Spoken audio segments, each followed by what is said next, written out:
What's up, everybody? It's Dan Greer with Leading for the Middle of the Pack, and we're doing this vlog slash podcast slash whatever. So if you're listening to this and you want to see the video, go check it out. It's going to come out after the podcast.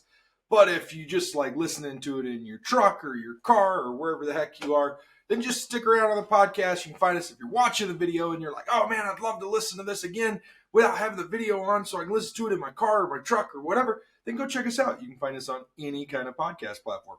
But y'all already know that because you're listening to this. So anyways, today we're going to be talking all about like setting yourself up for success, number one, okay? And then number two, we're going to be talking about like realizing your full potential because I had this awesome conversation with somebody yesterday and I've got to share it with you. So cue up theme song. We'll be right back. The big question is this: how are leaders like us, who aren't necessarily in a management position, who go out and get our hands dirty, who are ready to answer their calling from God to lead, who are driven to learn and grow, gain the trust and respect of those around us, to actually be heard while not coming across as an authoritative prick? These are the questions, and this is the podcast that will give you the answers. Hi, my name is Dan Greer, and welcome to Leading from the Middle of the Pack. Awesome! So glad you guys are still here. Glad you're joining us. So yesterday I was actually up doing some training somewhere and it was absolutely awesome. I'm not going to tell you where because I don't want to like incriminate anybody in these stories, but I was up doing some training. It was absolutely awesome. I spent one day doing training and the next day doing training. And I was there the next morning and like we were supposed to have a whole bunch of people coming in for this leadership training. And we only had like 4 or 5 people trickle in. We had like a room set up for like 50 or 60 people, right? And like 4 or 5 people trickle in and a couple of people were online. But it was great because it was intimate and small. I got to tell you, like, I was sitting there and I was like, man, you know, I'm not throwing my team under the bus, but I was like, we should have this room full. Like, we had a month and a half to plan this, and we had like 5 people there.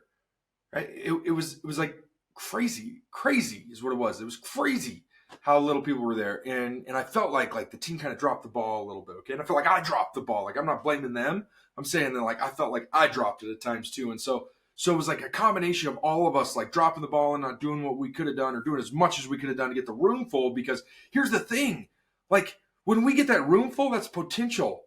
We don't just want to call our current customers and get them there. We want to call new customers and get them there. We want to get new people in the room because that's how we get new people in our tribe. That's how we build our community, is through that. And so like 100% transparency, I was a little disappointed, right? But you know me, you know I carry a lot of energy, so these 4 people that were in this room, it was like, boom! Man, it was like, they got all of Dan. Could you imagine being like 4 people in a room with Dan for a presentation, how much energy I have? You're like going to be bombarded. But they said they loved it. They were like, oh man, this is so cool. I love this. So glad we came. So glad it worked out this way. And so it was just like awesome, right? All right. So again, I just feel like we dropped the ball and we should have a whole room full of people, but I take responsibility for that. I should have done more reach out. I should have done more of this and that and that. I can't just like pin it on somebody else and say, hey, why did you do this? Hey, why didn't you do this? Right? That's what a lot of leaders do. And I'm not that way. I'm like, dude, I'm part of this. I'm part of the reason why this room wasn't full. I'm part of the reason why it didn't happen, why we were, limited by what we had. But at the end, like, so I got done with this first piece of training. Then the first day, let me back up. So the first day I was up there, the room was full and it was awesome. And we had a bunch of good people there and it was all one company, right? And it was totally worth going just for that one company because like the next day, whenever I was there that morning, we only had like 4 or 5 people in the room. I got done early because I wasn't going to make them sit through like 4 hours of my level of energy. They would have got bombarded, right? And so I was kind of sitting there chilling, getting ready for them to come in. And then after they got out of there, and I bet I had like 5 people come in from the day before training. They're like, that is the boringest topic ever that you trained on, and you did such a great job there. I got compliments from everybody there. I'm so glad you're here. And they came in with questions like one-offs as to like what it is, and they thought about it overnight and like stuff we didn't talk about that they wanted to ask on and stuff like that. And it was so awesome, okay, to be able to sit there and do that, number one. And number two, it was just absolutely phenomenal to be able to like speak to these people because they had questions and I was able to answer them, right? Because I was there. And so, it's the one thing I gotta say is like this is if you're doing training, don't disappear after it's over. Stick around. I don't care how important you think you are. I don't care how busy you think you are. Make yourself available for questions because that's like huge as a leader. Okay. Now, then fast forward to the day that I was talking about when we had like 4 people in the room, like, oh, my energy, right? And so they left for a couple hours. They did lunch. Then they came back. And the afternoon class was even smaller. And I was like, it's supposed to be full. But anyways, it wasn't full. And I take responsibility for not being full. I could have done more. But my one of the gals that was in the room, she comes up to me afterwards and she goes, man, I got a question for you, Dan. And I was like, what's that? She goes, I'm not sure where I want to go in life. Like, how do I get there? What do I do? And I kind of looked at her for a second and I was like, what do you mean you don't know where you want to go in life? Like, how old are you? And she goes, well, I'm 22 years old, right? I'm not very old. I'm young. I've got a decent job. I make good money. I'm happy with what I do. I was like, okay, so you make good money. You're happy with what you do. What else are you looking for? Like, what else are you trying to do? What else do you need? And she's like, well, I don't feel like I have a good purpose. And I was like, oh, you're speaking my language because I know what it's like not to have a good purpose. I know what it's like to feel like you're not in the right place or that you don't fit in or that it's too hard or that you don't know where you want to go because for the longest time, I didn't know where I wanted to go. I didn't know what I wanted to do, right? And so I told her, I was like, do you read books? And she goes, well, I don't really have any time to read books. I was like, do you drive to work? She goes, yeah, I drive 30 minutes each way. I was like, that's an hour a day to read a book.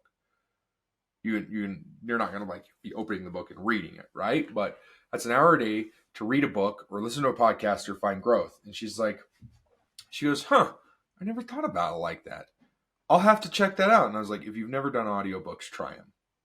That's like the worst case scenario. You try an audiobook, you don't like it, you move on, right? And I understand that it's hard to find time. Like people got a lot going on, and there's a lot of stuff there. But like, you know what I mean? If you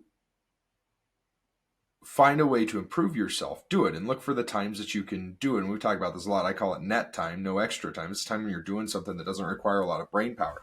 Like I'm not able to listen to an audiobook right now while I'm doing this, right? I'm not able to listen to an audiobook while I'm reading or while I'm like typing emails or while I'm doing blogs or podcasts or anything, right? Like meetings. I can't have it in my ear and be like listening to Think and Grow Rich while I'm having a meeting over here with somebody on the clearinghouse. It just doesn't work that way.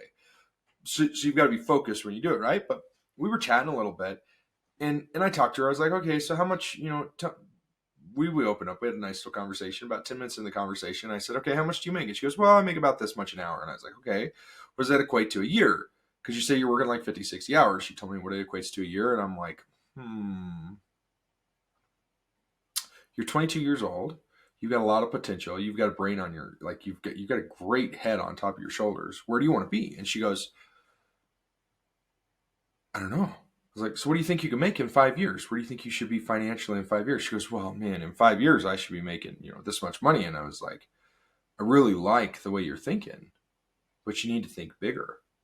And she looks at me and she goes, you're the first person that's ever told me to think bigger. You're the first person that's ever talked about money with me. You're the first person that's ever done this. I'm 22 years old. I've got an associate's and nobody's ever talked about money. Nobody's ever talked about what it takes to survive. They just expect me to figure it out, right? But she doesn't realize her true potential. And that's one of the things that I was like just mind blown with is like this gal like amazed me to begin with. Number one, her mindset. Number two, what she was capable of. Number three, the fact that she came up to me after the class and started a conversation with me instead of just going home early and being like, I'm getting paid for today. I'm just going to go home early, right? That right there, like sets her apart from like 98, 99% of the people in this world. In the book, I got it back here somewhere, Outwitting the Devil. It's like right over there, okay? Outwitting the Devil by Napoleon Hill. He talks about the driven versus the drifters, right? And the driven are the people that go out there driven to get stuff done. They have definiteness of purpose. And the drifters are people who don't know what they want to do.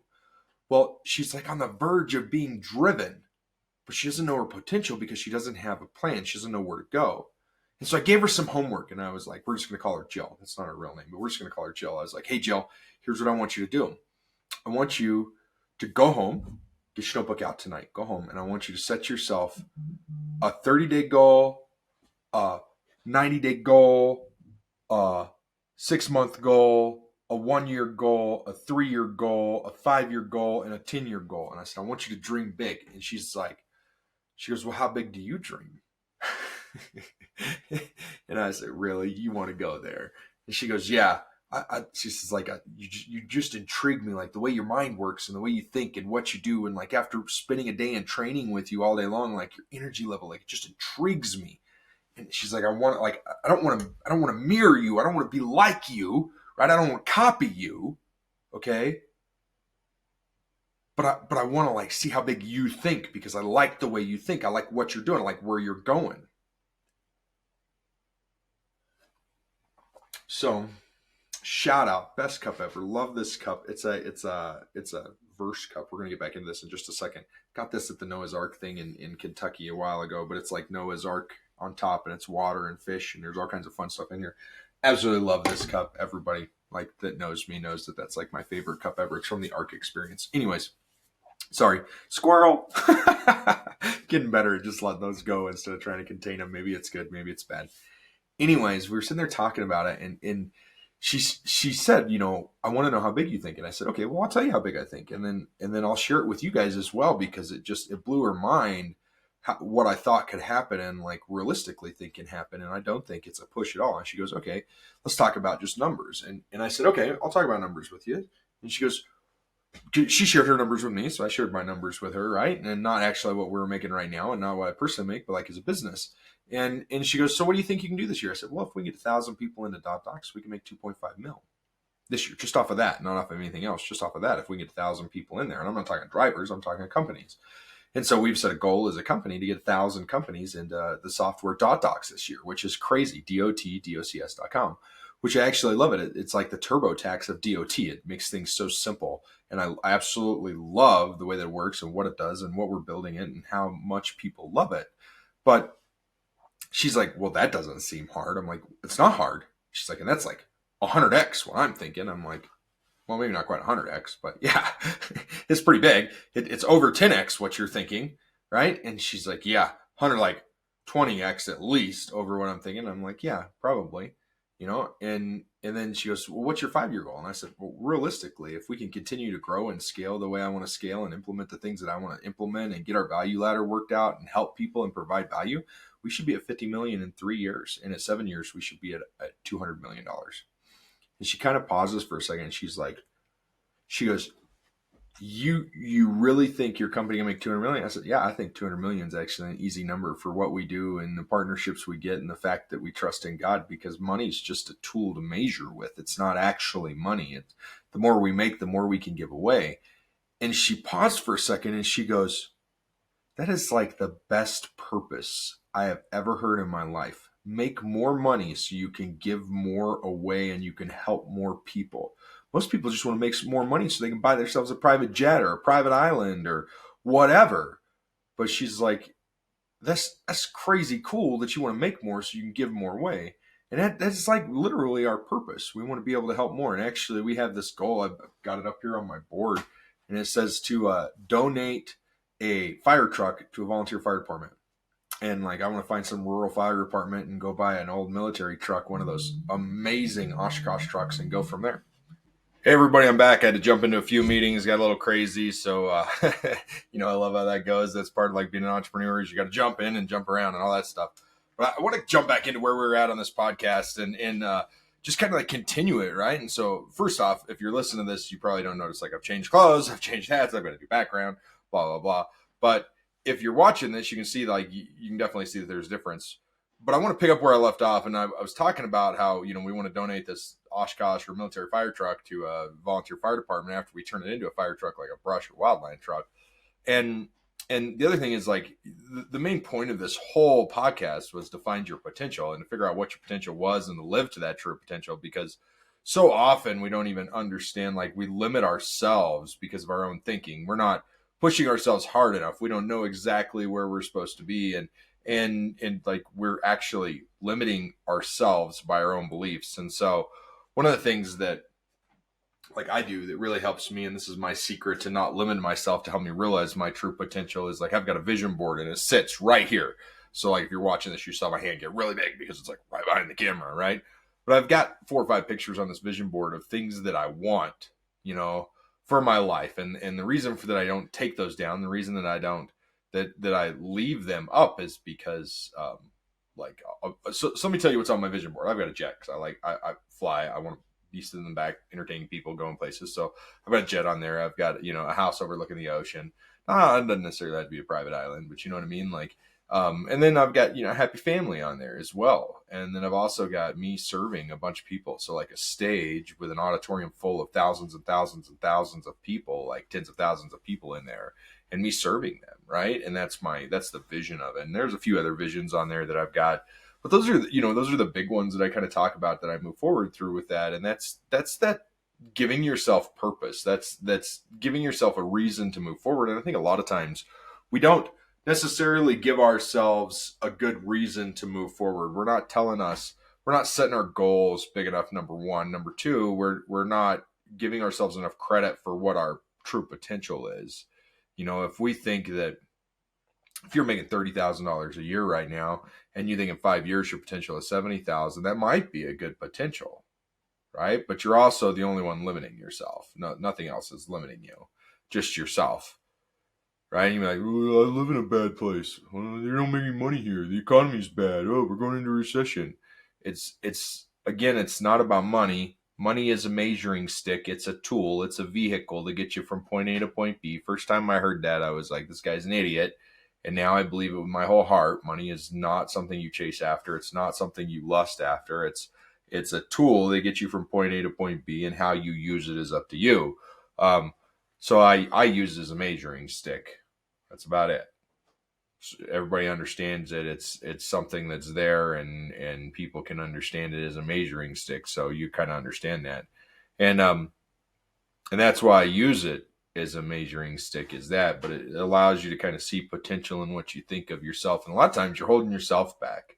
Like I said, you've got to learn how to release yourself so that you can think bigger, right? And how do you think bigger? You surround yourself with people who think bigger. If you don't think big, they won't think big. If they don't think big, you won't think big. If you surround yourself with people who think really small, who think that $10,000 a year is a lot of money, or working 10 hours a week is the best gig in the world, or not actually being productive, or being single, then you're going to want to be single for the most part. You're going to be okay being single because you're hanging around a bunch of single people. You're going to actually feel a little out of place when you start dating somebody, or when you get married, or when you have kids, or you're going to limit yourself as to you want, maybe you desire a Ferrari, but you hang around people who drive minivans. What are you going to have? You're going to have a minivan because that's who you're around. It's your status. It's what you're there, and you're limiting yourself because of your own beliefs, your own whatever. You're limiting your own potential. And so what I want to do is I want to just pause for a couple seconds, right? And I'm going to wrap this podcast up because I just because I really want to encourage you guys to realize your own potential. But as I pause and I start to wrap this up, as we go into the conclusion of this, I want to chat a little bit about why your potential is so important, why you need to to not put a cap on your potential, and why you need to dream big, and why you need to set these huge stretch goals that stretch you out, and why not every goal needs to be a stretch goal, but you need to be able to create a clear, actionable plan to get to your goals through what you're, the ability that you're giving yourself to move forward, and why you need to make sure you're not limiting yourself, and why you're increasing your potential and figuring out what your true potential is, and not holding yourself back from true success. So, don't quote me on this, but this is something that I believe in wholeheartedly.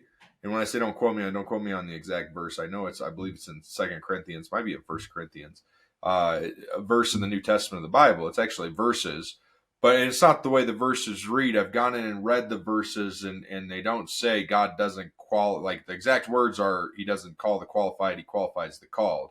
That's not the exact words. Okay. It's talking about that though. That's the point of these verses. God does not call the qualified. He doesn't say, "Oh, Dan, you're qualified to drive a truck. You're going to be a truck driver." He doesn't say, hey, Sarah, you're qualified to do a bunch of paperwork. You're going to do a bunch of paperwork. Hey, Joe, you're qualified to talk to people. You're going to sell stuff. It's not what he does. He calls you. He says, hey, Dan, you're supposed to run a business. Now, you got to learn how to sell. And then you got to learn how to do customer service. And then you got to learn how to manage people. And then you got to learn how to work remotely. And then you got to learn how to manage money. And then you got to learn how to do marketing. And then you got to learn how to do copywriting. And then you got to learn social media. And then you got to learn this and this and this and this and this and this and this. And he's increasing my potential every single day. It never ends. Do you understand that my potential is limitless in my eyes? That's why a private jet isn't out of the question for me. It's not a nicety. It's something that's going to happen.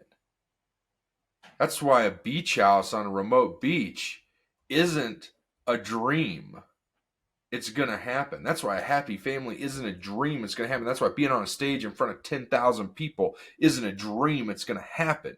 Is because I know my potential is increasing every single day. And I'm not going to lie to you. Right now, where I'm at is I hope and pray that whenever we do an event that more than one person shows up. That's where we are. And sometimes we sell out and sometimes nobody shows up. It just depends on so many variables that we don't have figured out yet, but we're learning them. We're learning the potential of what we're capable of to get there. And so if you're sitting there and you go, yeah, my potential is $70K a year, that's your potential. You're putting your own cap on. You say, my potential is a new truck, a new car, a Prius over a Lincoln Navigator. Two different potentials. You choose which one you want. And if you want the Prius, great. If you want the Navigator, great. Doesn't matter. You just got to figure out what your potential is. And you got to not put a cap on that. And if I guess I shouldn't tell you not to put a cap on your potential, but you're capping yourself out. You're hurting yourself by not seeing your true potential. And like, that's the biggest thing that I can tell you. It's the biggest thing that I can drive home is that, like, whenever I had this chat with this gal who was 22 years old and we were chatting, her potential that I could see in her was 10x, 100x what she saw in her. She was limiting herself because she didn't want to learn. It wasn't that she didn't want to learn. She didn't know how to learn. She didn't know what to do. She didn't realize she was limiting herself till after our conversation. You know, it's awesome because I got done with that conversation with her and we were just wrapping up. Everybody else had gone and we'd probably spent 15, 20, 30 minutes chatting, just the two of us, having some heart to heart and you know, her asking and me sharing and me asking and her sharing and getting to know each other. And like, I saw her potential. I saw where she could go. I saw what she could do. I saw that she could lead. Like at 22 years old, she is a natural born leader. Like she's figured out those traits. Right. And you know what I do in my position? I'm like, all right, I got to remember her name. I got to remember her contact. I got to stay in touch with her because she is going to be part of my team someday and she's going to run the crap out of this. And I'm going to push her beyond what she believes is possible for her. And she's going to hate me at times. And after she gets through that trial, she's going to be like, oh my gosh, this was so worth it. Thank you for pushing me. Right? The other thing, this is the last thing I'll say, okay, is that your potential needs to align with your values. I'm going to say that one more time. You got to align your potential with your values. And the reason your values and your potential need to align, they need to be lined up, is because if your value is not faith, if you don't have strong faith, and that's your whatever, you know what I mean? You don't value faith, it's not important to you. Your potential is different. It's going to go in a different direction than somebody like me who values faith. I'm going to make sure that relationship stays good, right? And if faith is not a value to you, you're not going to focus on that relationship. You're going to focus on something else, and your potential within that part of the world, that part of the scheme of things, is not going to be as high as my potential is in that specific part. But if you value time more than I do, which I don't know that you can do that, but if you value time more than I do, your potential in time is higher. If you value family and connection, then that potential is higher. If you value money, that potential is higher. If you value faith, that potential is higher. You need to make sure that you align your potentials with your values. If you're a super faithful person and all you ever talk about is how much money you could make, and you're lusting over what everybody else has, you're probably not aligning your potential and your path with your value. Does that make sense? Right? I know that was kind of deep. So anyways, guys, I'm going to wrap up here. Appreciate you guys jumping in. Glad you had a great time. Hopefully you did. If you didn't, what the heck are you doing still listening to this, right? Apologize again. My voice is still all sketchy and crazy. It's been a long couple weeks, hoping for a weekend off a little bit and then hit the road running again. But hope you guys enjoyed this. Hope you had fun. If you liked it, share it. Share this with a friend because you found out about it from learning it. Share it with somebody. Send them a message. Hey, check out this podcast. It was great. I loved it. Hey, you like the video? Check out the video, man. This guy's kind of crazy. He does this stuff. Whatever, right? Check it out. And then if you didn't like it, don't listen. Get out of here. Anyways, hope you guys have a great day. Appreciate everybody. Stay safe out there. Keep the rubber side down. You guys got something you want to hear about, shoot me an email, shoot me a text, shoot me a DM, hit me up. Let's figure out a good way to communicate so I can share some of my knowledge with you guys. All right.